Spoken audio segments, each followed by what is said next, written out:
In the beginning, God created the heavens and the earth, along with all the living creatures that inhabit this living planet. And then, as a grand finale, his opus magnum, God created the human race. He created them in his image. But in time, the human race, which has the freedom to choose as God chooses, became a rebel race. But God is love. So he used his freedom to set in motion a plan designed to redeem and restore his image bearers without removing his image.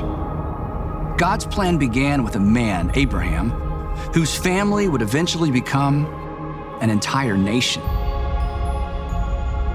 And God promised Abraham that through his descendants, God would eventually send a Savior to address once and for all the source and the consequences of sin in the world. But when? Centuries passed. Kingdoms rose and fell. Sin rolled through creation like a tsunami, polluting and corrupting everything it touched. And just when it seemed that nothing would ever change, that God's promise to Abraham would not be kept, everything changed. When the set time had fully come, once God had everything and everyone in place, he sent his son, born of a woman, born under the law, to redeem those under the law, that God's image-bearing race might receive adoption to sonship.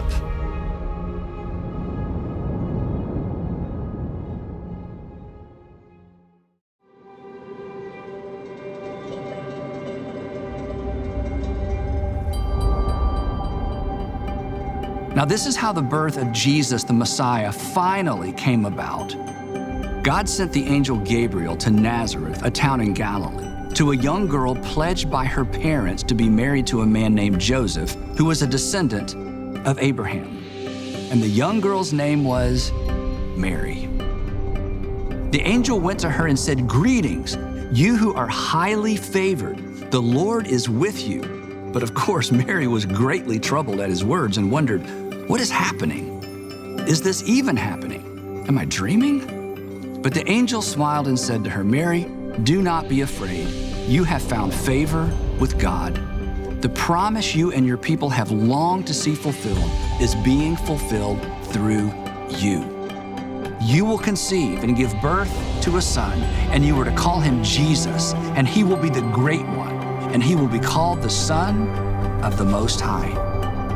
"But how can this be?" Mary asked. "How can I have a baby? Joseph and I are not even..." But the angel interrupted and said, "It has all been arranged. And your son will be called the Son of God. For no word from God will ever fail, Mary. No promise from God will go unkept." Mary fell to her knees and declared, "I am the Lord's servant. May your word to me be fulfilled." But when she looked up, the angel was gone.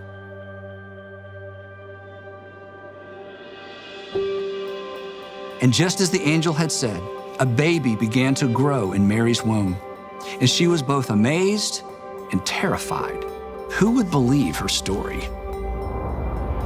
As the time for the birth of the baby drew near, the Roman emperor decided to conduct a census of the entire Roman world. Everyone was required to return to their birthplace to register.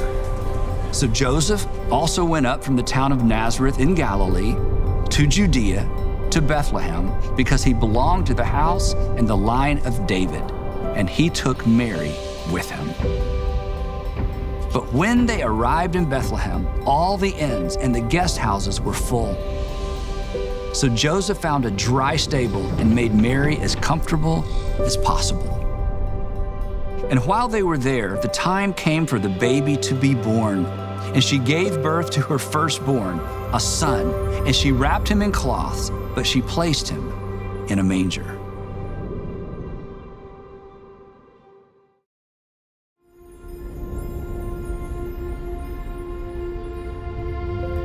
As it turned out, that very night, there were shepherds living out in the fields, watching over their sheep, unaware that just a few miles away, in the overcrowded town of Bethlehem, something extraordinary had taken place. As they were settling in for the night, suddenly the angel of the Lord appeared to them, and the glory of the Lord shone all around them, and they were terrified. But the angel said to them, "Do not be afraid. I bring you good news, the good news your people have been waiting on since the days of Abraham. Today, in the town of David, a Savior has been born to you, and he is the Messiah, the Lord. But don't go in search of a king. Look for a baby, wrapped in cloths and lying in a manger." So they hurried off and they found Mary and Joseph, and sure enough, a baby who was in fact lying in a manger. And when they had seen him, they spread the word concerning what had been told them about this child.